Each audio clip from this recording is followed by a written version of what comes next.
तो बिस्मिल्लाह रहमान रहीम we start class formally now. तो अभी हम क्लास को स्टार्ट करते हैं। तो अगर आपको कोई भी क्वेश्चन हो तो you can put your question in chat box, और आपको मैं अलाउ करूंगा माइक ऑन करने के लिए वो at the end of the session. ठीक है, अभी अगर आपको कोई भी क्वेश्चन हो तो आप चैट बॉक्स में पुट करें। अगर आपको फील होता है कि आप भूल जाएंगे तो चैट बॉक्स में लिखेंगे, तो आखिर में आपको माइक ओपन करने की भी इजाजत होगी, तो आप फिर क्वेश्चन पूछ लीजिएगा। ठीक है, और भी कोई क्यूरी हो किसी सब्जेक्ट से रिलेटेड हो तो you can text me any time. ठीक है, टेक्स्ट इज प्रेफरेबल। तो अभी आज हमारा पहला क्लास है और इंटरनेट के इश्यूज पे हैं, तो मैं आपको एक चीज और गाइड करूँ यहाँ पे। सबसे पहली चीज ये कि आप देखें कि हमने इस सिलेबस को फॉलो करना है। इससे चीजें हम कट नहीं करेंगे, बस इसमें चीजें ज्यादा करेंगे। अब ये बेसिक्स ऑफ इंग्लिश ऐसे, अगर हम इसमें देखें तो मैं इफेक्टिव सेंटेंस राइटिंग पे काम करा था, तो ये एक क्लास है, बट हमारे 1.5 से 2 क्लास इस पे चले जाते हैं। तो हम जल्दबाजी की तरफ नहीं जाते, हम कोशिश करते हैं कि अच्छे तरीके से आपको गाइड करें, चाहे 1-2 दिन और हमारे ज्यादा लग जाएं तो उसमें कोई इशू नहीं है। ठीक है, तो आप लोग सीखें, आप लोगों को गाइड करें। ठीक है, ये मेरे लिए प्रेफरेबल है।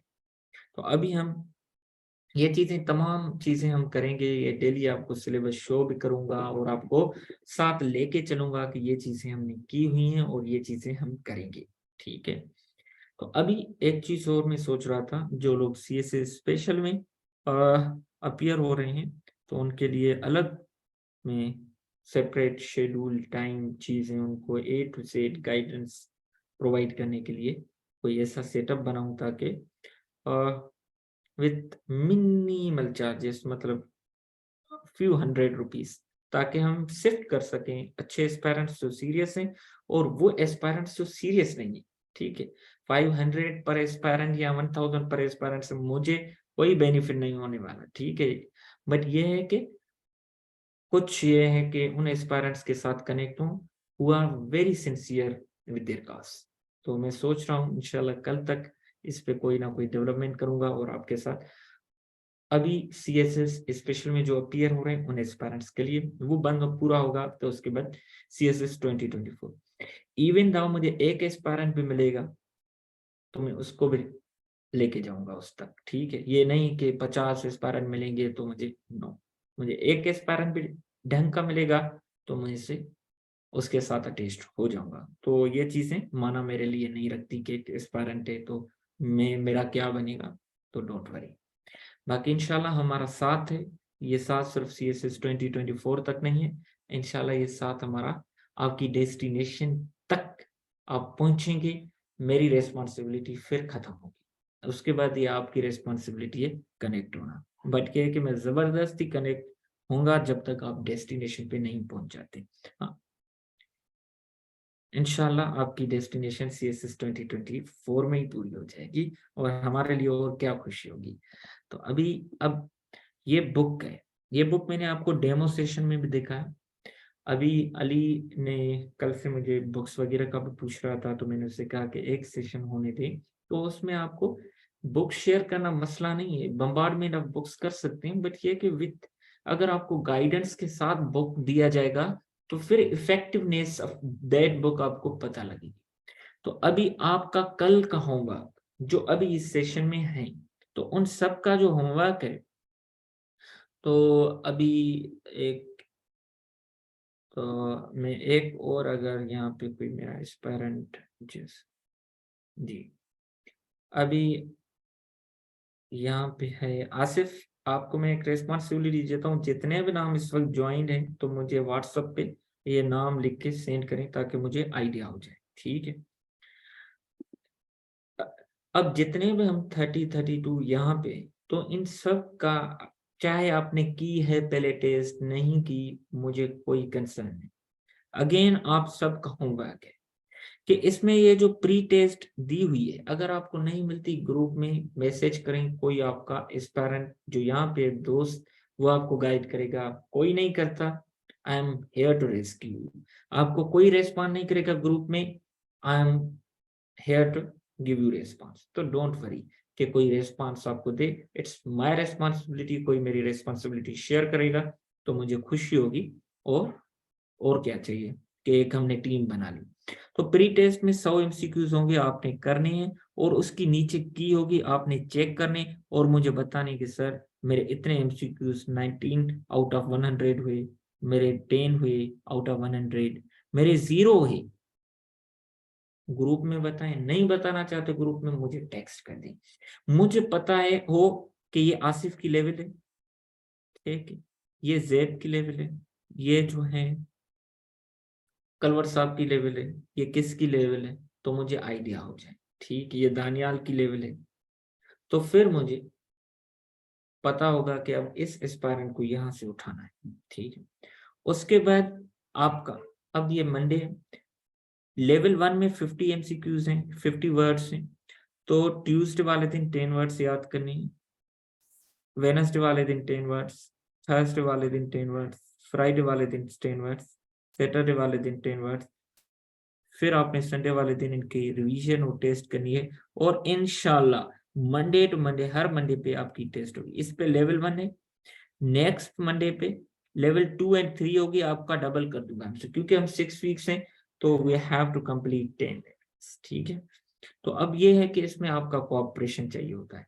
तो अब कल आपका होमवर्क सिर्फ प्री टेस्ट है, एमसीक्यूज 10 याद करना, फिर आपके ट्यूसडे से शुरू होता है, तो वेडनेसडे से शुरू होता है। आज तो मंडे हो गया, तो मतलब संडे तक आपके 50 एमसीक्यूज होंगे।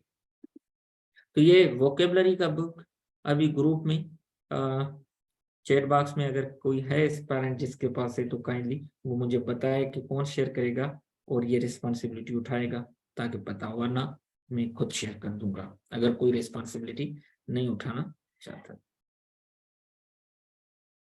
तो जी इम्तियाज, थैंक यू।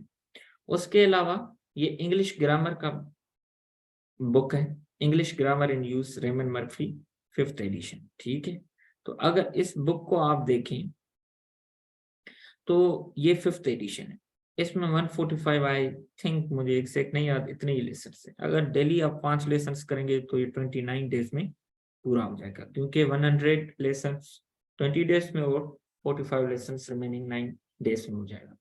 तो अब ये आज से आपके डेली 5 लेसन आपके होमवर्क हैं। किसी भी दिन मैं काउंट करूंगा दिन कि इतने आपके दिन हो गए, उन शीट्स में से, उन लेसन्स में से मैं आपकी टेस्ट कंडक्ट करूंगा। ठीक है, मेरे पास अपनी बनाई हुई टेस्ट का खजाना, बेसिक ग्रामर में मैं बहुत सब प्रोनाउन पे मैंने इतनी कोशिश ली इधर उधर, तो यहाँ से मैंने पहले ही काफी टेस्ट ली हुई है। ठीक है, तो वो भी टेस्ट आपकी होंगी, और उसके अलावा न्यू टेस्ट भी बनेगी। ठीक है, तो हर सेशन में मैं न्यू टेस्ट तो बनाता हूँ, फिर जो प्रीवियस टेस्ट होती है वो भी कंडक्ट होती है, उसके साथ न्यू टेस्ट भी होती है, ताकि स्टूडेंट्स को ज्यादा प्रैक्टिस हो जाए, उनको बेनिफिट मिल जाए। तो ये रेमन मर्फी, ये अभी आपके 2 होमवर्क है। अब बाकी होमवर्क मैं आपके साथ शेयर करता रहूंगा, ये 2 बुक क्लास के बाद आपके साथ इम्तियाज शेयर करेगा।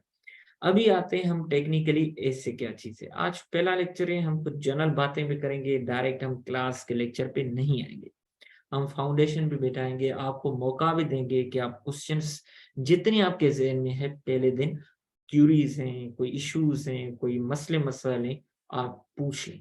ठीक है, तो जिनको भी कोई क्वेश्चन हो तो जैसे ही 8:40 हो तो आप अपना नाम चैट बॉक्स में लिखना, ताकि उस हिसाब से फिर मैं आपको टाइम में लोकेट करूं कि इतने लोग क्वेश्चन पूछना चाह रहे हैं, तो फिर मैं उस हिसाब से लेक्चर को साइड करके फिर आपकी तरफ हो जाऊं। अभी हम ऐसे की बात करेंगे, हम इस वक्त सिर्फ सीएसएस के ऐसे की बात करेंगे। जब हम सीएसएस के ऐसे की बात करेंगे तो इट मींस कि पीएमएस उसमें इंक्लूडेड है, पीएमएस उसका बच्चा है, या बाकी पीसीएस के जो एग्जाम्स हैं, तहसीलदार लेवल के, एएसआई लेवल के, और एफआईए के, बाकी एडीए, आईबी, एडीनेब, एमओडी, बाकी जितने भी कॉम्पिटिटिव एग्जामिनेशन है, वो इसके आगे कुछ नहीं है। ठीक है, जिस तरीके से एक आप देखें ये आपकी डेस्टिनेशन है, यहाँ तक पहुंचने के लिए छोटे छोटे आपको जो स्टोन्स मिलते हैं, ये छोटी छोटी मोटी कमीशन है। यहाँ पे आपको पीएमएस मिली, यहाँ पे आपको एडीएफआईए मिली, यहाँ पे आपको एएसआई मिली, यहाँ पे वो चीजें मिली। डेस्क यहाँ तक पहुंचने के लिए जब आप यहाँ तक की प्रैक्टिस करेंगे ये चीजें खुद ब खुद हो जाएंगी। तो अब हम सीएसएस के एसे की बात कर रहे हैं।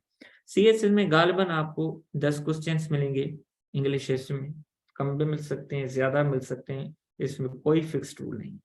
बट ये है कि आपने एक ऐसे करना है पेपर में से जो आपने चूज करना है, और उनकी जो लेंथ आपने करनी है, पहले वो आता था 2500 से 3500, अब 3000 तक, माना 3000 तक आपने लिखना है। अब ये है कि इस एसे में, हर एसे में इंट्रोडक्शन, बॉडी और कंक्लूजन होगा।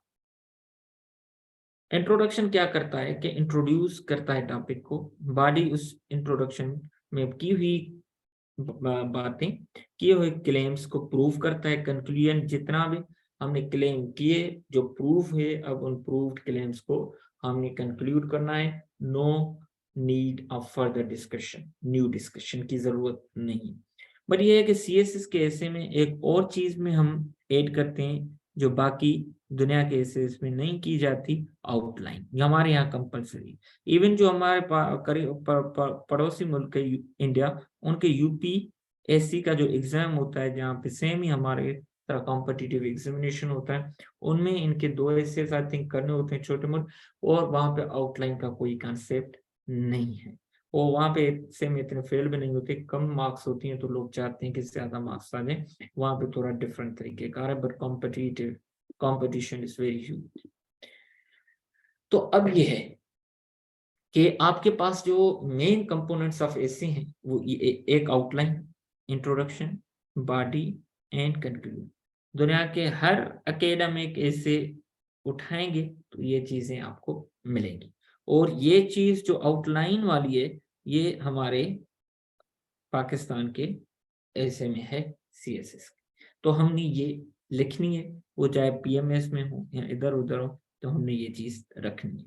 जो पीएमएस में चेक करते हैं वही सीएसएस के एक ही इन्वायरमेंट है, एक ही सेटअप है, तो हमने ये चीज रखनी है। जहां पे शॉर्ट ऐसे भी लिखेंगे तो हमने आउटलाइन बनानी है।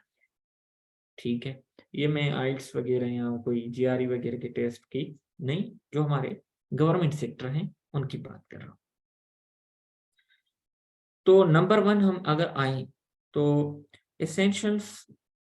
एसेंशियल एलिमेंट्स ऑफ एसे, उनमें एक तो हम आउटलाइन की बात करते हैं, दूसरा थीसिस। लोग कहते हैं कि थीसिस बनाने की जरूरत नहीं है, थीसिस क्या? तो मैं आपको ये बात क्लियर कर दूं कि थीसिस इज योर क्लेम। अगर आप किसी चीज पे क्लेम नहीं करेंगे, मौकिफ नहीं बनाएंगे, तो आप क्या लिखेंगे?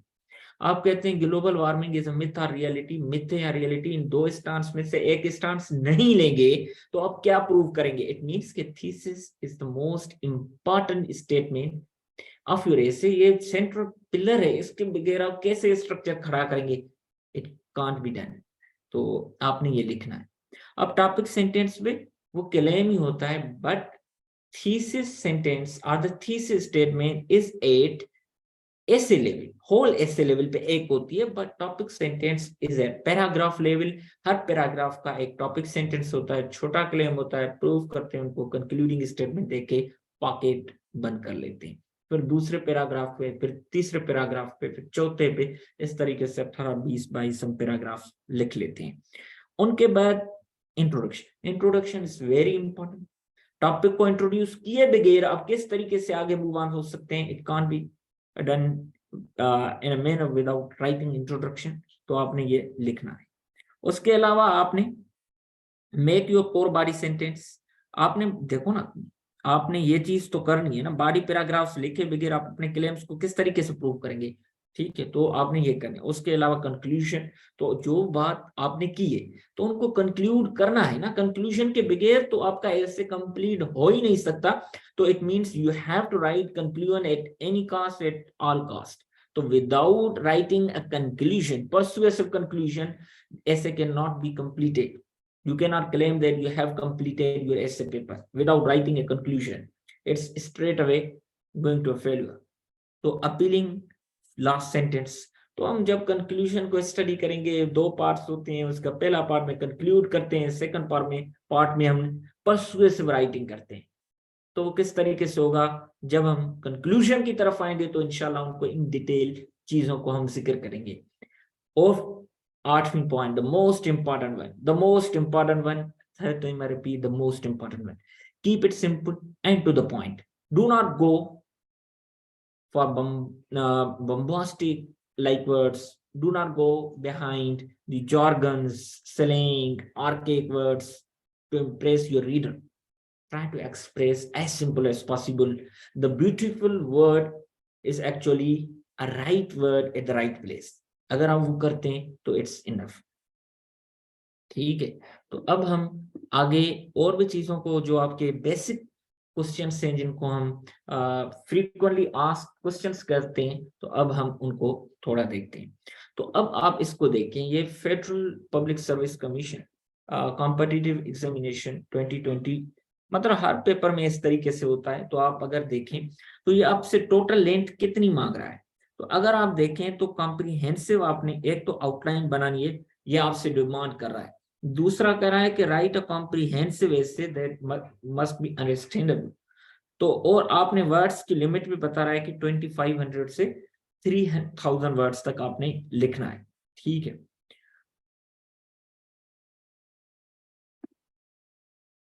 और उसके अलावा on any one of the given topics, किसी एक टॉपिक पे लिखें। और make sure you use different forms of discourses, मतलब पैराग्राफ टाइप्स डिफरेंट यूज करें। कहीं पे आपने एक्सपोजिशन यूज करना है, कहीं पे आर्गुमेंटेटिव यूज करें, कहीं पे डिस्क्रिप्टिव यूज करें, कहीं नैरेटिव यूज करें, मतलब वैरायटी रखिए। Credit will be given for organisation, number 1, relevance, number 2, number 3 clarity. आप बात मुझे बताएं, अगर मैं आपसे पूछूं कोई क्वेश्चन और मैं आपको अच्छी अंग्रेजी विद फ्लुएंट टोन के साथ मैं आपको आंसर करूं, बट आंसर रिलेवेंट ना हो, तो आप कहेंगे सर मेरा क्वेश्चन ये नहीं है, मेरा क्वेश्चन ये है, कहीं मुझे ये बताएं। तो जब क्वेश्चन रिलेवेंट, आंसर रिलेवेंट नहीं होगा तो मजा नहीं आएगा।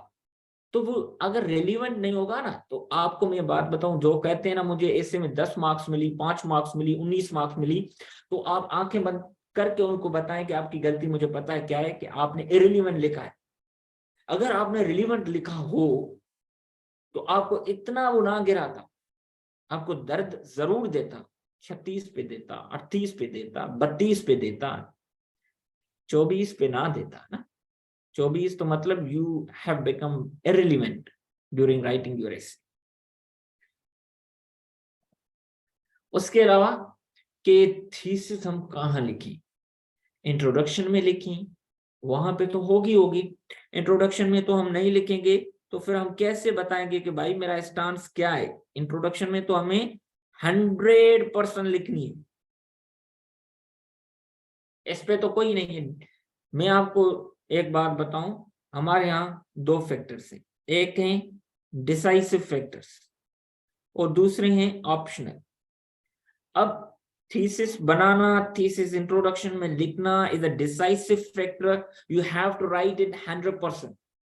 तो यहाँ पे आपके पास कोई गुंजाइश ही नहीं है कि लिखनी चाहिए या नहीं लिखनी चाहिए इंट्रोडक्शन में, but it's totally optional to write thesis statement in your outline. तो वो ऑप्शनल है, अगर आप लिखना चाहें तो लिखें, ना लिखना चाहें तो ना लिखें इन एन आउटलाइन। तो यहाँ पे जो मैं आपके सामने ये थीसिस है, ये जिसको मैंने 3 लाइनें लगाई हुई हैं, this is a thesis statement, it's up to you to write in outline और नॉट, ये आप पे, but you have to write the thesis statement in introduction in any manner. But आपने लिखनी है, you have to show that you have taken stand. ठीक है, तो यहाँ पे इट्स एन ऑप्शनल, आप लिखना चाहें तो मोस्ट वेलकम, ना लिखना चाहें इट्स ओके, टोटली ओके। अगर आपकी अच्छी है तो आई विल एनकरेज यू कि आप लिखें। इसके पीछे एक कहानी है, क्योंकि यहाँ से ही आउटलाइन बनती है। तो ये अगर आपने अच्छी बनाई है और इससे ही आउटलाइन निकाली है ना, तो उसको उसी वक्त अंदाजा हो जाएगा कि आपका पूरा ऐसे रिलीवेंट है। अगर आपने अच्छी नहीं बनाई, यहां से उसको पता लग जाएगा कि आपने इररिलेवेंट लिखा है, यहां से पास भी करेगा, यहां से फेल भी करेगा। आई आस्क दोज एस्पायरेंट्स जो काम करना चाहते हैं और अच्छे तरीके से रिलेवेंट लिखना चाहते हैं, इस गुंजाइश में नहीं, लक में नहीं जाना चाहते कि पास होते हैं या फेल।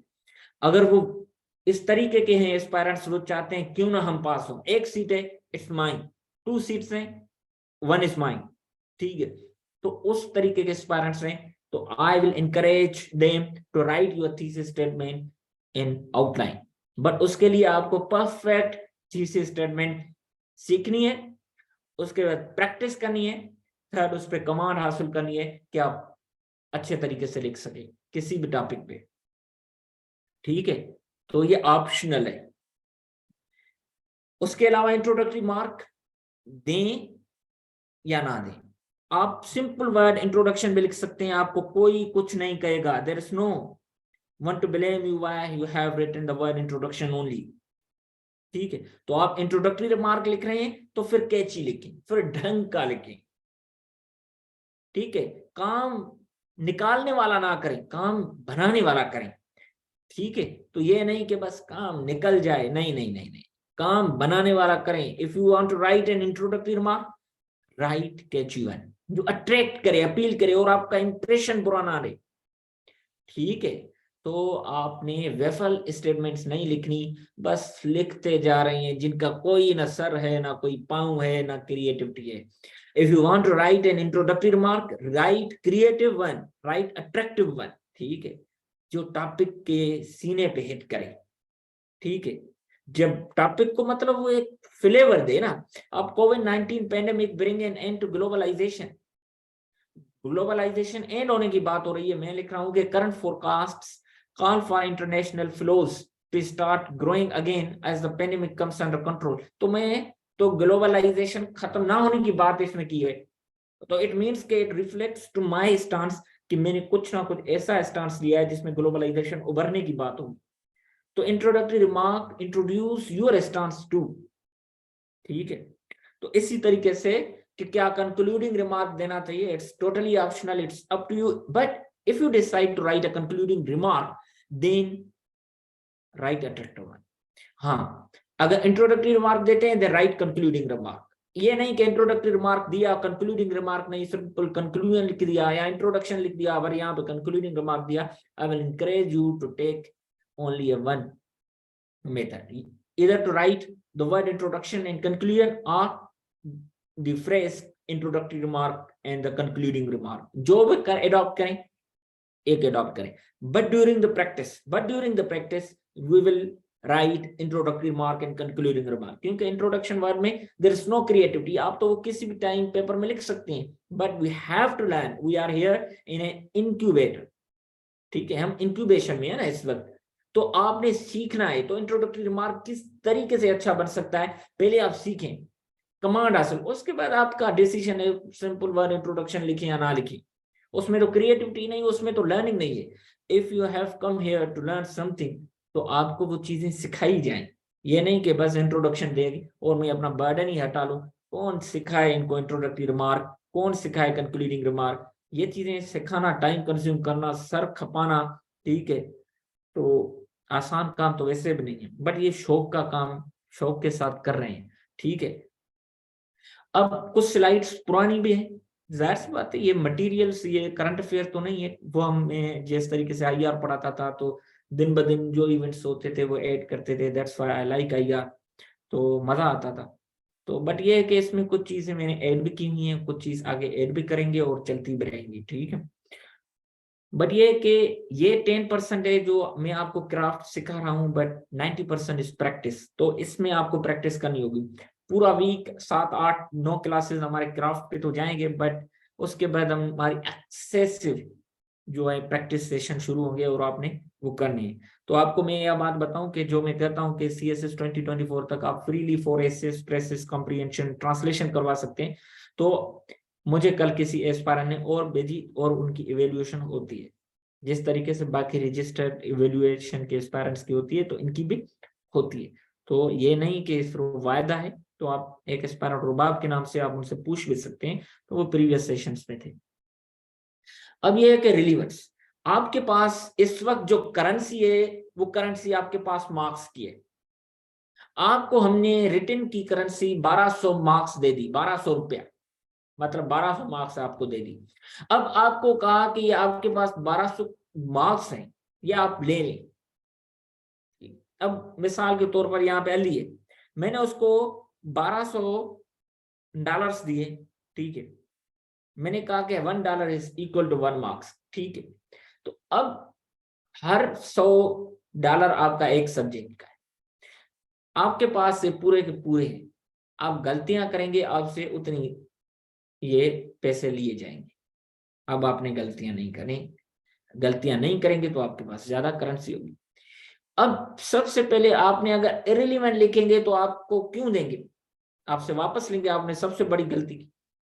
तो मतलब ये है कि मार्क्स और रिलीवेंस का डायरेक्ट प्रोपोर्शनल है। अगर आप ज्यादा रिलीवेंस मेंटेन करेंगे तो आपको ज्यादा मार्क्स मिलेगी, काम की बात करेंगे तो मार्क्स मिलेंगी, एप्रिशिएट किया जाएगा। तो अब आपने जो क्वेश्चन हो, ऐसे हो, प्रेसे हो, कॉम्प्रिहेंशन हो, ऑप्शनल का क्वेश्चन हो, कंपलसरी का क्वेश्चन हो, सवाल पूछना हो, जवाब देना हो, अपनी जिंदगी में रिलीवेंस नहीं रखेंगे, you will not be appreciated. तो आपने यहाँ पे भी 85% एटलीस्ट तो 90% आपने रिलीवेंट कंटेंट लिखना है। आप तभी 40 मार्क्स ऐसे की क्लेम कर सकते हैं कि मुझे 40 मार्क्स ऐसे की मिली है या मुझे मिलने के लायक है। तो मैंने आपको बात बताई कि इफ यू बिकम इररिलेवेंट, वो आपको थ्रो करेगा 20 से नीचे।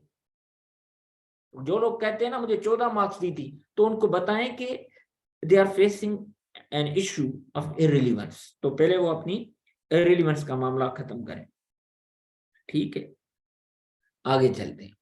तो अब ये है कि हमने यूनिटी का कॉन्सेप्ट होता है, अब वो केस पे आता है, वो पैराग्राफ लेवल पे आता है, ठीक है। अब यूनिटी का मकसद क्या है, यूनिट मतलब सिंगल, यूनिटी मतलब सिंगुलैरिटी। हमने एक पैराग्राफ में एक ही आइडिया लिखना है, you can not right more than 1 ideas in a single sentence, in a single paragraph. Topic sentence में you have to write only a single controlling idea. For example, you are writing a paragraph on a statement related to education. Statement ये है कि education raises the intellectual tone of society. The controlling idea is intellectual tone of the society. It means कि how education raises the intellectual tone of society. तो अगर मैं ये कहूं कि education raises the intellectual tone of society and eliminates unemployment. So there are two different ideas. One, education raises the intellectual tone of society, number one. Number second, education eliminates unemployment. So I cannot write such topic sentences in a paragraph. It means you have to write a topic sentence in a paragraph having one controlling idea. तो अगर आप एक से ज्यादा ideas लिखेंगे तो it means कि वो एक मेन आइडिया को रिवॉल्व कर रहे हो। You can not try to separate ideas in a single paragraph. तो आपके लिए प्रूव करना मुश्किल हो जाएगा, क्योंकि एक बॉडी होगी तो वो एक आइडिया को प्रूव करेगी तो दूसरा कहाँ जाएगा, दूसरे को करेगी तो पहला कहाँ जाएगा। तो मतलब ये कि आपकी जो कंस्ट्रक्शन है सेंटेंस, जो पैराग्राफ की जो ऑर्गेनाइजेशन है वो मुतासिर होगी। आपने ये नहीं देखा कि पीछे अगर आप देखें तो marks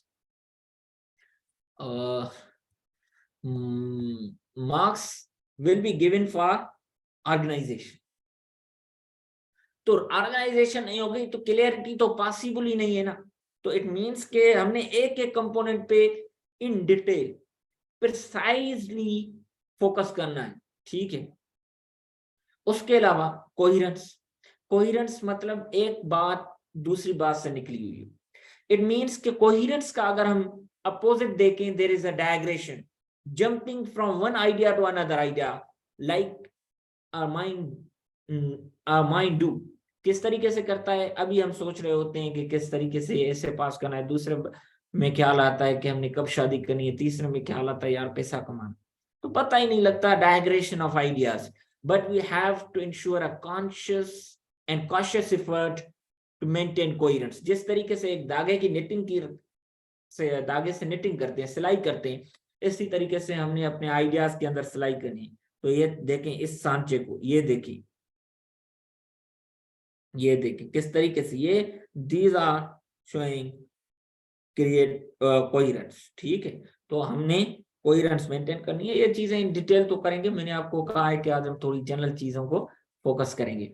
organisation, what's an organisation, तो हम आज कीवर्ड्स को तो देखें। Organisation has two meaning in ऐसे।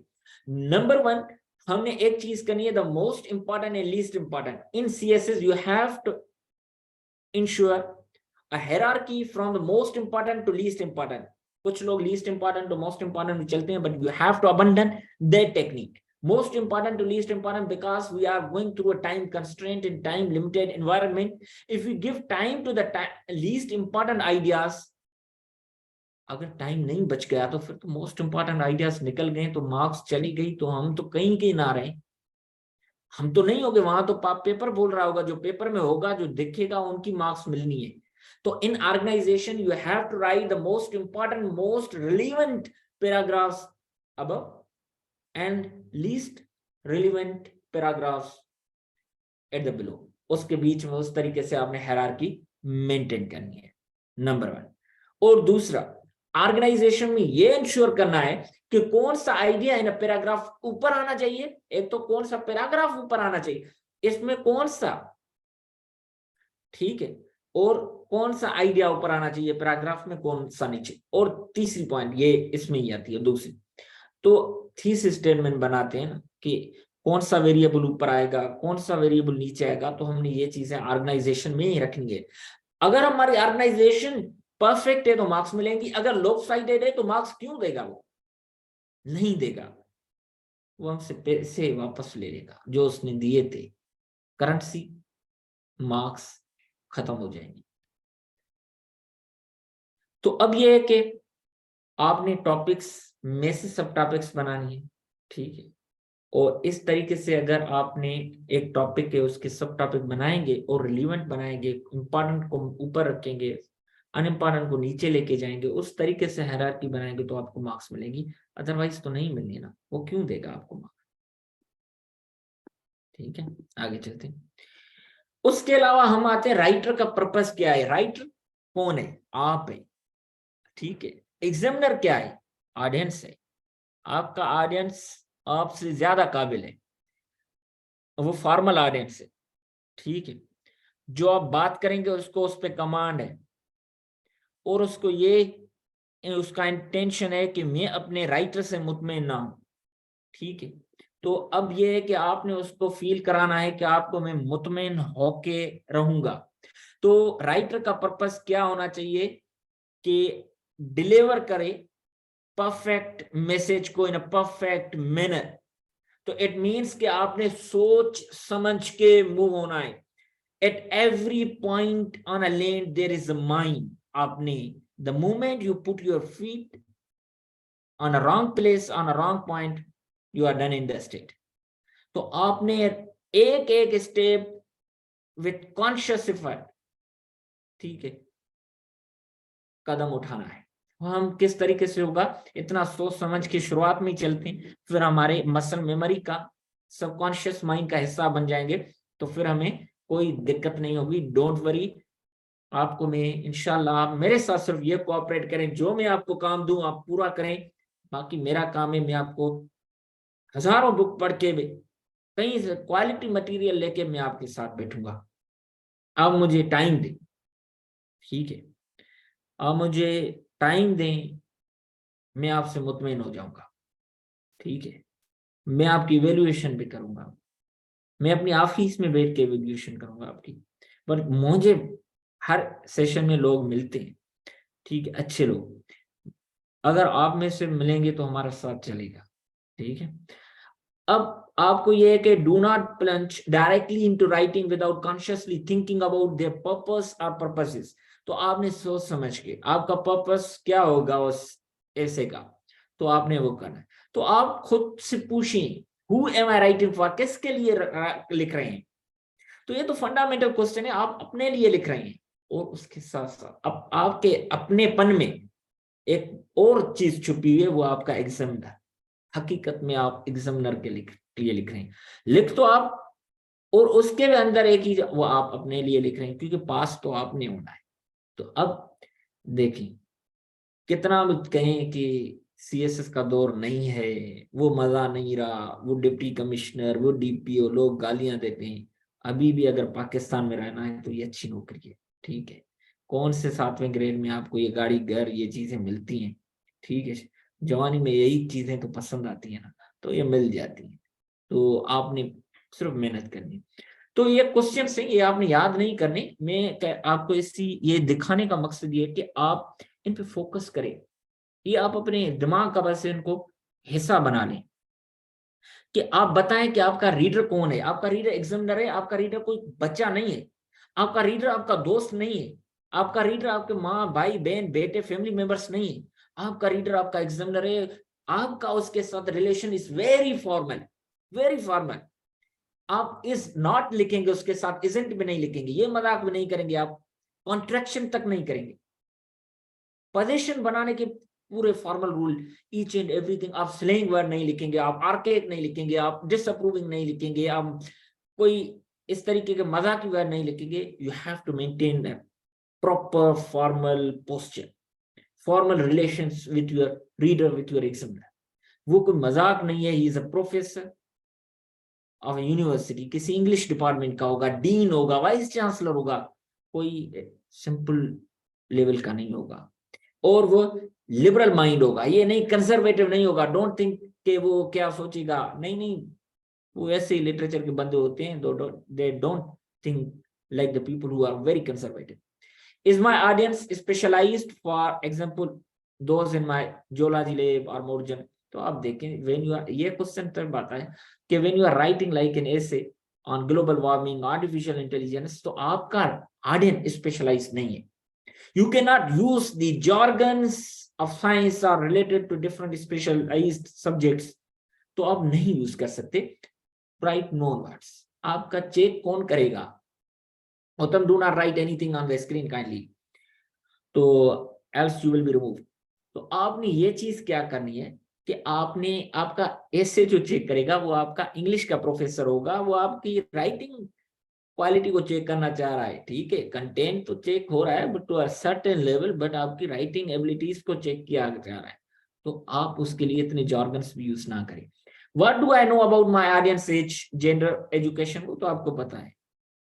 पॉलिटिकल एटीट्यूड्स वो उसके इतने नहीं होते, but you have to write at a margin, कि आप किसी ये ना करें कि इमरान खान की तारीफ, नवाज शरीफ की तारीफ, जरदारी की तारीफ, यहाँ तीनों को गालियां। It's none of your business, ठीक है। नाम लेके क्रिटिसाइज करना, किसी पार्टी का नाम लेके, डोंट बी एक्सट्रीमिस्ट।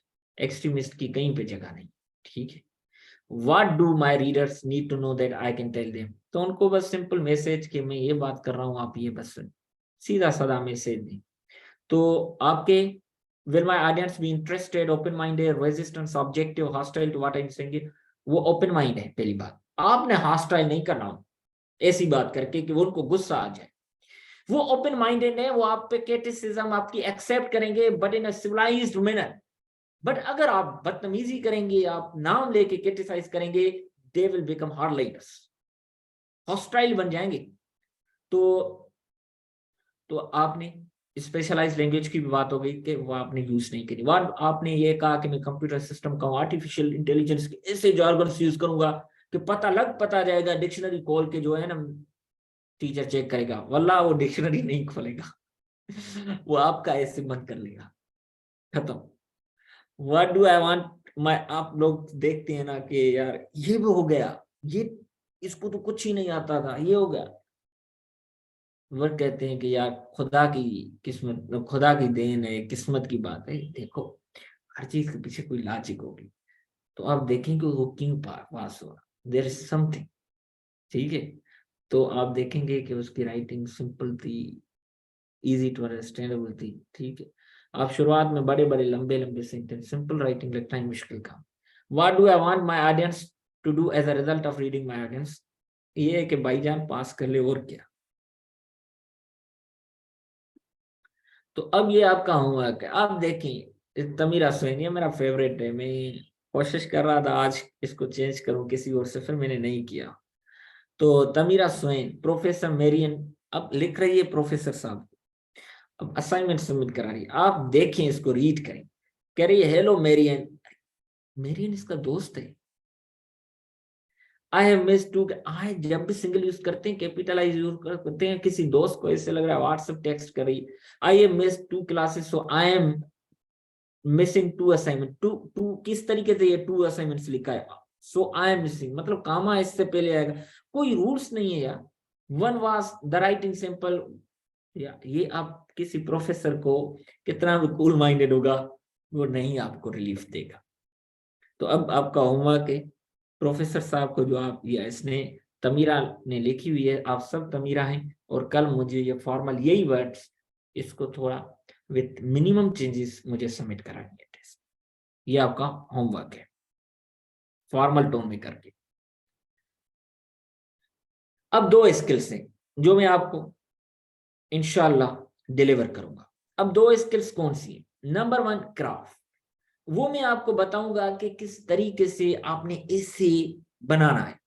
वो इफेक्टिव सेंटेंस राइटिंग भी सिखाऊंगा, पैराग्राफ राइटिंग में topic, sentence, concluding body, second sentence, each and everything, types of paragraphs, introduction, conclusion, outline, phrase में लिखनी होगी, सेंटेंस में लिखनी होगी, each and everything I will import you craft. ठीक, second question of how you use that skill to express, अब उसको, skill को यूज करके हम किस तरीके से अपने कंटेंट को यूटिलाइज करेंगे और हम काम करेंगे। तो इंशाल्लाह ये सेकंड लेवल जो एटीट्यूड वाला काम है, वो हम सेकंड वीक में हमारा स्टार्ट होगा। अभी जितने भी 7, 8, 9 लेक्चर्स होंगे हमारे, कि ऐसे किस तरीके से बनेगा, तो हम क्राफ्ट लेवल पे, क्राफ्ट की लेवल पे होंगे इंशाल्लाह, हम उस चीज को लर्न करेंगे। अब आपने राइटिंग से पहले क्या करें, आई टोल्ड यू कि आज हम जनरल गाइडलाइंस की बातें करेंगे, जंप नहीं करेंगे कि अब ये कल से ऐसे लिख के हैं, नहीं नहीं, ये नहीं। तो हम 0 से उठेंगे और सबको एज अ टीम हम एक दूसरे को उठाएंगे। What to do before writing? Number 1 craft, learn the art of writing. अब मैंने ये नहीं कहा आर्ट ऑफ राइटिंग एंड ऐसे, नहीं, art of writing, sentence writing सीखें, तभी आप ऐसे राइटिंग करेंगे, तभी आप प्रेस राइटिंग करेंगे, तभी आप कॉम्प्रिहेंशन राइटिंग करेंगे, तभी ट्रांसलेशन करेंगे, तो तभी ये चीजें होंगी। उसके बाद अपने जो भी मटेरियल पढ़े ना, एरिया बनाएं, टॉपिक ना बनाएं। आपका ऐसे ये ना बनाए meaning and purpose of education, read education, उसमें ये भी पढ़ेंगे else and remedies of education system of Pakistan, उसमें ये भी पढ़ें कि meaning and purpose of education, उसमें ये भी पढ़ें कि ब्रिटेन रसल का बुक है ऑन एजुकेशन पे, उसमें फंक्शंस ऑफ टीचर्स भी पढ़ें, विल ड्यूरेंट को भी पढ़ें ऑन एजुकेशन, ऐसे उसका है जो फॉलिन लीव्स में कहीं और पे, शायद सिद्दीकी का बुक है एजुकेशन फ्रीडम एंड इक्वलिटीज, उसको पढ़ें, पूछें कितना पढ़ना है। पाउलो फ्रेयर का pedagogy of the oppressed, South Korean model of education, Singaporean model of education, higher education के यहाँ पे कौन से प्रोजेक्ट्स चल रहे हैं, को एजुकेशन के मेरिट्स एंड डीमेरिट्स कौन से हैं, ऑनलाइन एजुकेशन के मसले मसाइल क्या है, पूरा थीम बनाएं। फिर स्टेटमेंट आएगी, आप इसके नोट्स बनाएं, हम यही करते, फिर स्टेटमेंट आएगी या कोई स्टेटमेंट उठा के उस पर बनाएंगे, क्या होगा, कंटेंट क्वालिटी होगा। क्राफ्ट आपने लर्न कर ली, कंटेंट आपके पास है, सिर्फ आपने एटीट्यूड वो डालना है कि उस क्राफ्ट को यूज करके अपने कंटेंट को उस हिसाब से आपने करना है। Consult renowned books and research paper, हमेशा लो क्लास लोकल पब्लिकेशंस की तरफ ना आए। हमको पढ़ना ही नहीं आता तो खाक लिखेंगे। जब हम क्वालिटी रीड करेंगे तो क्वालिटी लर्न करेंगे। जब आप बर्टन रसल को पढ़ेंगे, विल ड्यूरेंट को पढ़ेंगे, पाउलो फ्रेयर को पढ़ेंगे, तभी आप कुछ लिख पाएंगे ना। तो आपने हमेशा बेस्ट बुक्स की तरफ और फॉरेन पब्लिकेशंस, पेलग्रेव, पिंगियन, कैम्ब्रिज, ऑक्सफोर्ड की तरफ जाना है। और रिसर्च पेपर की लो क्लास से लो क्लास रिसर्च पेपर वाले ने भी रीड करके मेहनत करके पब्लिश कराया होगा। ये जो है हमारे यहाँ लोकल पब्लिकेशन उधर से पकड़ के उधर से पकड़ लेने वाला काम नहीं होगा। उसके अलावा चौथी पॉइंट, मटेरियल एक्सट्रैक्ट करें और नोट्स बनाए, ये मैंने आपको दूसरी पॉइंट में ही बता दिया। उसके बाद स्टेटमेंट पकड़ें, उस पर ऐसे लिखें और वो चेक करें, ठीक है। एक एक्टिविटी है, for example funding for religion based schools in your own city, in your town और सिटी। अब मुझे बताएं कि यहाँ तो आप कहेंगे हाँ होनी चाहिए, यहाँ कहेंगे नहीं होनी चाहिए। तीसरा स्टेप ये है कि गोल्डन मीन वाली अप्रोच है, होनी चाहिए बट रेगुलर मेथड के साथ, कि आपका रेस्पॉन्स क्या होगा। Two other possible view points on funding, होनी चाहिए, एक कह रहे हैं, एक कह रहे नहीं होनी चाहिए। मेरे जैसे लोग हैं जो गोल्डन मीन अप्रोच करते हैं, होनी चाहिए, क्यों ना होनी चाहिए, पर इसको रेगुलेट करें, गवर्नमेंट इंटरवेंशन है। That approach is the best approach. उसमें आपको लिखने के लिए मटेरियल बहुत होता है, एक्सट्रीम पे प्रूव करना बड़ा मुश्किल हो जाता है। ठीक है, अब दूसरी एक्टिविटी आपकी ये है कि आपने इसमें भी देखें, टोनी मैसेज टू इंस्ट्रक्टर, अपने इंस्ट्रक्टर को इस तरीके से लिख रहा है कि हे पीर WhatsApp, I know I am not doing. अब देखिए उस्ताद को यार, इन दोनों असाइनमेंट्स को आपने फॉर्मल राइटिंग में कल करके मुझे तस्वीर निकाल के कैमरे स्कैनर पे पीडीएफ करके सेंड करना है, क्योंकि मैं एवेल्यूएशन यहाँ पे करता हूँ आपके सामने जूम पे। तो हम यहाँ पे करेंगे आपके सामने, आपकी गलतियां निकलेंगी, आपको बताएंगे, आपका शर्म ये तोड़ेंगे कि ये नहीं, गलती है मानते हैं, उसको बनाएंगे। और दूसरा प्रिंसिपल याद करें, गलती निकले वो दूसरी बार ना निकले, ये आपका एटीट्यूड आपको कामयाब करेगा। वो दर्द होना चाहिए अगर वो दूसरी बार निकले तो। ठीक है, टोनी का ऑडियंस कौन है? इंस्ट्रक्टर है ना, इंस्ट्रक्टर के साथ ऐसी लैंग्वेज रखते हैं, तो ये पर्पस और टोन वगैरह ये नहीं है। तो इसीलिए आपका मैंने होमवर्क लिखा है कि आपने रीराइट करें टोनी के मैसेज को और एक्सप्लेन करें, explain the changes you would make and how, इसको निकाल के बाकी इसको रीराइट करें इसको और दूसरे पैसेज को, and these two passages will be shared with you today in the WhatsApp group. और उसके अलावा ये जो है आते हैं audience focus, clarity and support पे। दूसरी बात कि क्या ऑडियंस आपका, एग्जामिनर आपका माइंड रीड कर सकता, उसको पता होता है आप क्या कहना, बट वो इफर्ट नहीं करेगा, वो कहेगा मार्क्स इनको मिलनी है, मैं क्यों इफर्ट करूं, तो वो बुद्धू बन गएगा। तो आपने उसको समझाना है क्या करना है। ठीक है, आपने हर चीज उसको एक्सप्लेन करनी है। For example ELISA is a very disturb women, तो आपने उसको बताना है कि अलीजा कैसे डिस्टर्ब वुमेन है। ये नहीं कि सिंपल स्वीपिंग स्टेटमेंट दी, मैं परेशान हूं। भाई क्यों परेशान है बताओ। ठीक है, मैं खुश हूं, क्यों खुश हो बताओ। तो you have to clarify your stance. Sweeping statement नहीं देनी, तो वो नहीं समझेगा कि वो क्यों डिस्टर्ब है या वो क्यों खुश है, वो कहेगा यार आप बताओ ना हाउ। तो हाउ का आंसर हर वक्त देना है। ठीक है, और उसके अलावा quality of your point and your support for it are crucial.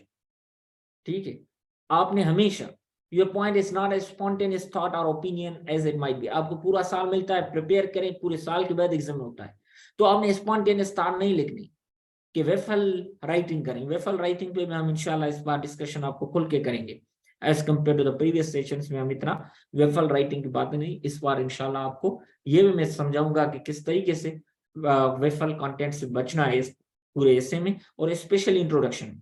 अक्सर इस इंट्रोडक्शन में इस पर पूरा पूरा ऐसे वेफल कंटेंट होता है कि ना सर ना पाऊं। ठीक है, ना कोई कंक्रीट इंफॉर्मेशन। तो आपने हमेशा टॉपिक के बारे में सोचना है और अच्छे तरीके से क्वालिटी कंटेंट लिखेंगे वही जब आप रीड करेंगे। 97 ईयर्स में फॉलन लीव्स बुक लिखता है विल ड्यूरेंट, उसके मरने के बाद पब्लिश होता है। वो 25 ईयर्स की एज से फॉर्मल राइटिंग शुरू करता है, उससे पहले काफी राइटिंग करता है, और 73 ईयर्स ऑफ राइटिंग एक्सपीरियंस के साथ जब एजुकेशन पे लिखता है, और आप इस उम्र में जिन्होंने कुछ नहीं पढ़ा मेरी तरह, और आप वो लिखेंगे, और विल ड्यूरेंट के कंटेंट कितना मेच्योर होगा जब आप उनको रीड करके नोट्स बना के वो लिखेंगे अपने वर्ड्स में, अपने उनके वर्ड्स में कुछ अपने आइडियाज मिक्स करके। तो क्या एग्जामिनर नहीं समझेगा? वो समझेगा यार इसने पढ़ा हुआ है, ये राइटर्स पढ़े हुए हैं, ये बंदा मेहनती है, दे दो इसको मार्क्स। ठीक है, वो आपसे डिफर कर सकता है, उनके साथ डिफर नहीं कर सकता।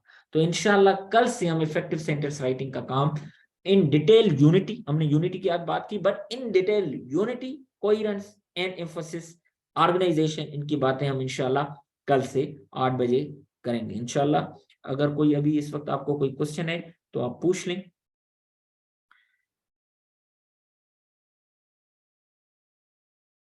तो रिसोर्सेज के लिए मैं बैठा हुआ हूँ, आपको मटेरियल कौन सा मसला है, डोंट वरी, काम करने वाले बने हम आपके लिए हैं। जब तक सेहत, ये कंडीशन जो इस कंडीशन में हूं मैं, ये रहती है, इतने टेंशन इतने पोस्टिंग के नहीं आते, तो फिर आपके साथ हैं। ठीक है, और कोई क्वेश्चन? आप जिनको कोई क्वेश्चन है तो अली इमरान आप अपनी माइक ऑन कर सकते हैं, वो अपना हैंड रेस करे और मैं अलाउ करूंगा कि माइक ऑन कर ले।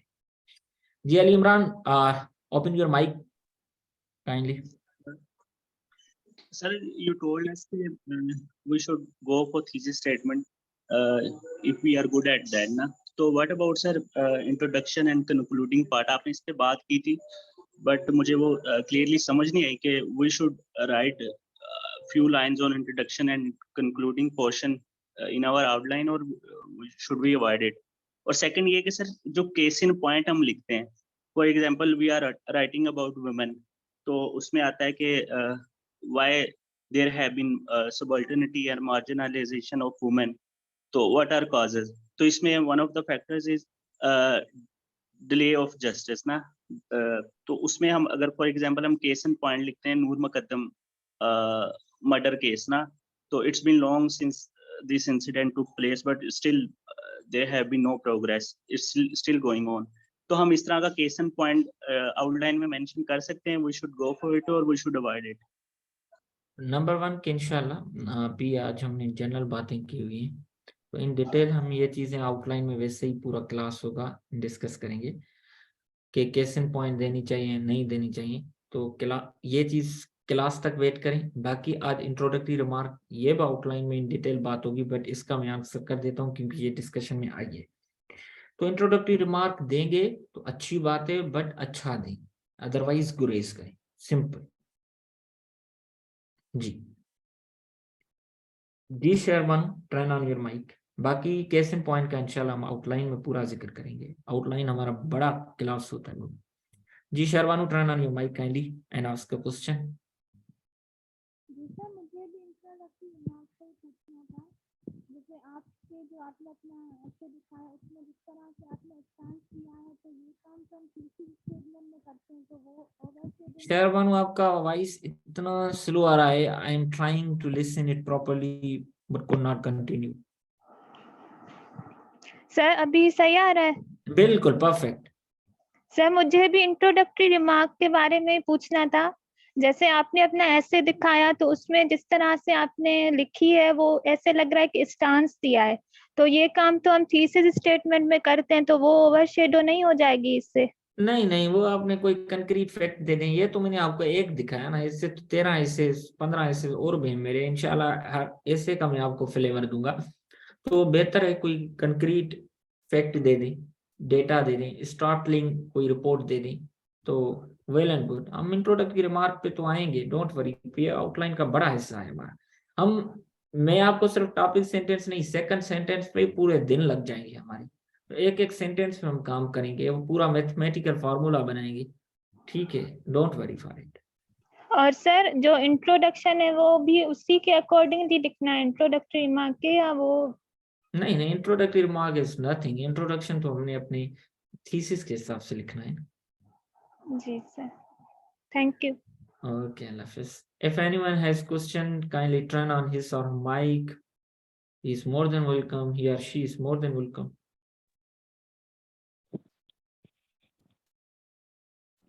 जी डॉक्टर साहब, do you have any question? Walaikum salam. Sir, I have a question. Sir, most of the candidates who have qualified CSS back in 2019, they told that we even forgot to write our outline. So, what would you say? Is this the correct or not? If yes, then how they qualified CSS? If not, then what can be said or proceed about this? Dear, इसमें ये कह रहा है कि make an outline, सीधी सादी अजर्शन है, अगर किसी ने पास किया तो दैट इज एन एक्सेप्शन, तो उसने कोई और अच्छा अंदर कंटेंट लिखा होगा, एग्जामिनर का मूड है, बट जो चीज डिमांड की गई है ना, तो हमने एक्सेप्शंस पे नहीं खेलना होता। कुछ कहते हैं मैंने 1200 पे ऐसे पास करे, भाई एक्सेप्शन पे हमने नहीं जाना, हम अपने फेल्यूर के चांसेस को जितना हो सके मिनिमाइज करना होता है, तो हम एक्सेप्शन की तरफ नहीं, हम परफेक्शन की तरफ जाते हैं। तो हमने तो आउटलाइन बनानी है, अब सेंटेंस में बनानी है, फ्रेज में बनानी है, वो हम वहां पे जिक्र करेंगे इंशाल्लाह जब आउटलाइन का जिक्र होगा। Fine. तो Sir, you have sir, to go behind the perfection, not the exception. I got it. Sir, second question is that there is a totally clearly mentioned that 2,500 to 3,000 words at least essay should consist of. But as you earlier mentioned that most of the candidates have qualified CSS by writing essay on topics consisting of even 1,200 words. So what's that criterion? देखो ये होती है subjective कुछ criteria. जब examiner के पास आते हैं ना, तो मेरा मूड डिफरेंट है, दूसरे ऐसे का मेंटोर का मूड डिफरेंट है, वो किन चीजों पे फोकस करता है। तो कुछ ऑब्जेक्टिव्स तो होते हैं, तो ये चीजें कुछ सब्जेक्टिव्स पे होते हैं। हम कहते हैं यार इतना क्वालिटी लिखा है, 1200 मार्क्स, ठीक, 1200 1300 लिखे हैं, ठीक है, क्वालिटी तो लिखा है। तो बट ये है कि आपने फिर भी 1800 से 2000 तक आपने लिमिट टच करनी है। आपने मिनिमम चांस फेल्यूर के हम जितना दूर भागेंगे ना, तो Yes, एक ही sir. चांस है कि हम उतनी क्राइटेरिया के करीब जाएं। अब बिल्कुल सर। क्राइटेरिया के करीब हम सिर्फ हार्ड क्राइटेरिया के करीब नहीं जा सकते। 25 वर्ड्स लिखें और वेफल कंटेंट लिखें जिसमें ऑर्गेनाइजेशन भी ना हो, क्लैरिटी भी ना हो, नहीं। हमने यहाँ पे भी एक बैलेंस्ड अप्रोच चलनी है कि ये भी हो, ये भी हो, तो फिर 1800 2000 2200 तक हमारा काम निकल जाता है जी। सर मेरी CSS 21 में 15 मार्क्स थी, तो आप मुझे कितनी? क्या गाइड करेंगे? 15। हम्म। तो आप सर मुझे क्या गाइड करेंगे कि मुझे किस चीज पे वर्क करना चाहिए? मैं तो आपको 15 है तो सीधा साधा ये आप पे केस ही इररिलेवेंस का है, ठीक है। तो आप तो सही क्वालिटी सर। कंटेंट पहले पढ़ें, बिल्कुल बिल्कुल एग्जैक्ट सर। क्वालिटी कंटेंट पे जाएं, ठीक है। उसके बाद ही देखें क्वालिटी कंटेंट नहीं होगा क्या लिखेंगे, पेजेस पूरे बिल्कुल। करेंगे ना, वो दूर से ही ना। मुझे पैसे देके एवेल्युएशन लोग कराते हैं, वेफल कंटेंट बेचते हैं, मैं अब उनको यही लिखता हूँ कि यार अपने क्यों पैसे जाया कर रहे हैं आप इस चक्कर में कि आज ऐसे सेंड एक किया है तो दूसरा दूसरे दिन करें, नहीं होता। पूरा वीक लगाए ना, 4 दिन उस पर कंटेंट पढ़े, 5 दिन, 2 दिन रफ ड्राफ्ट पे लगाए, 7वें दिन फेयर ड्राफ्ट करके मुझे सेंड करें। कौन सा मुझे कमाने की जल्दी है और आपने लुटाने की जल्दी है, ठीक है। आपने कुछ तो रीड करें, बट ये है कि नहीं, तो मजा नहीं आता, फिर हम इंटरेस्ट खो देते हैं। सही सर, बिल्कुल। इंशाल्लाह sir, we will try to improve. इंशाल्लाह इंशाल्लाह। Thank you. Okay guys, take care. Allah Hafiz. The 2 books, Verbal Advantage and sir अस्सलाम वालेकुम। सर जी जी। मुझे क्वेश्चन पूछना था, सॉरी टू इंटरप्ट। कौन बात कर रहा? सर इट्स मी इकरा। कौन? इट्स मी इकरा। चलें जी जी, बात करें। सर सॉरी टू इंटरप्ट, मैंने वो आपको बीच में नहीं नहीं, interrupt मोस्ट वेलकम। मैंने हैंड रेस नहीं था, इसी वजह से मैंने बोलना शुरू कर दिया जी। अच्छा सर, मुझे जो आपसे एक क्वेश्चन करना था, एक्चुअली मैं आपसे एक लेवल लेना चाह रही थी। तो जैसे जी आपने जी मुझे हमें लेवल असाइन किए हैं, लेवल 1 लेवल 2 फॉर द जी वोकैबुलरी वर्ड। जी सर ये प्रॉब्लम ये होती है कि लाइक मैं वोकैब याद करना स्टार्ट कर भी देती हूँ, यानी 10 वर्ड्स हो गए, 20 वर्ड्स हो गए। फिर लेकिन प्रॉब्लम तब आती है कि जब when I start to put down these words, जब हम लोग सेंटेंस बनाते हैं तो मैं उन वर्ड्स को यूटिलाइज नहीं कर पा रही होती। मतलब मैं फिर वही सिंपल वर्ड लिख देती हूँ जो मैं मेरे दिमाग में पहले मेरी डिक्शनरी में, माइंड डिक्शनरी में फिक्स होता है, तो वो फिर मैं उनको यूटिलाइज नहीं कर पा रही होती हूँ। हालांकि मेरे पास वो वर्ड ज्यादा होते हैं लेकिन मैं वो लिख नहीं पा रही होती हूँ, या तो फिर वो ऑन द मोमेंट याद नहीं आ। तो ये प्रॉब्लम मुझे आपसे पूछनी आपने वर्बल एडवांटेज से पहले रीड किया है लेवल 1 कभी?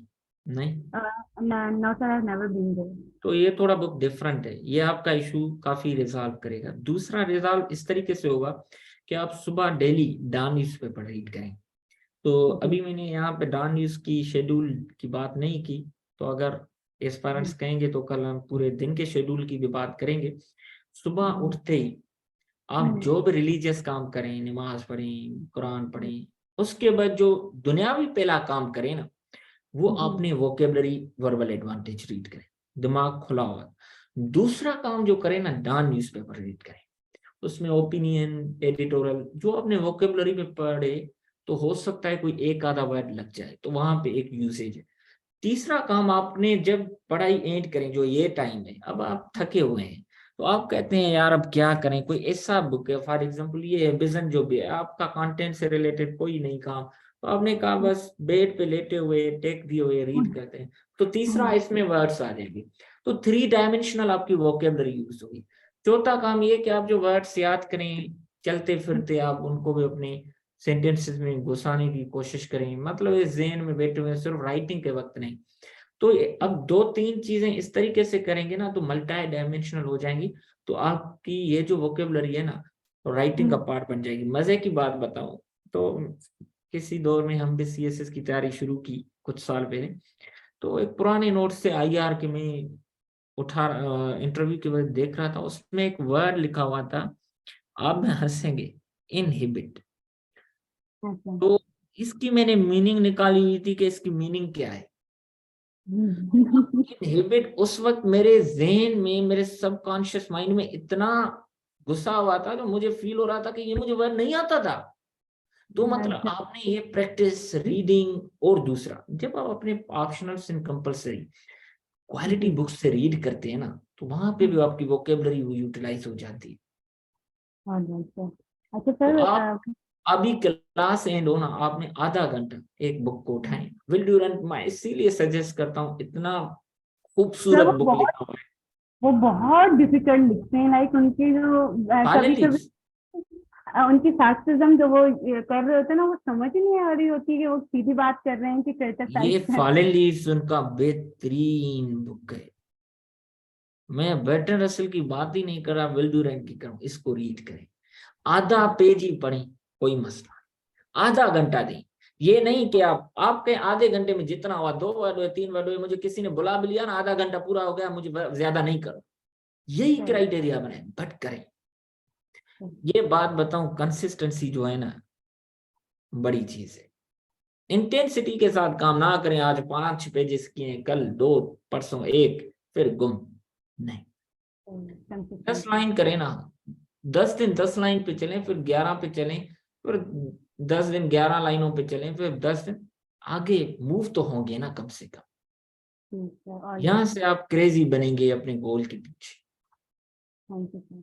जी अच्छा सर, वन लास्ट क्वेश्चन था, वो एक्चुअली आउट ऑफ दिस ऐसे है सर। आपने बताया कि आप IR की क्लासेस भी देते हैं। Actually I have chosen IR is an optional subject, तो मुझे ये पूछना था कि आप क्लासेस मतलब लेते हैं? अभी इनमें इतने बिजी हैं IR की क्लासेस काफी महीनों से नहीं ले रहा। बाकी आप क्लास के बाद मेरे साथ रब्ता करें तो मैं आपको गाइडेंस प्रोवाइड कर देता हूँ, मटेरियल आपके साथ शेयर कर लेता हूँ। ये मेरा नंबर है, अगर आपको कहीं नहीं मिल रहा तो आप मुझे क्लास के बाद या कल दिन में क्लास के बाद मैसेज करेंगी, तो मैं कल ही इस पे आपको गाइडेंस दे पाऊंगा।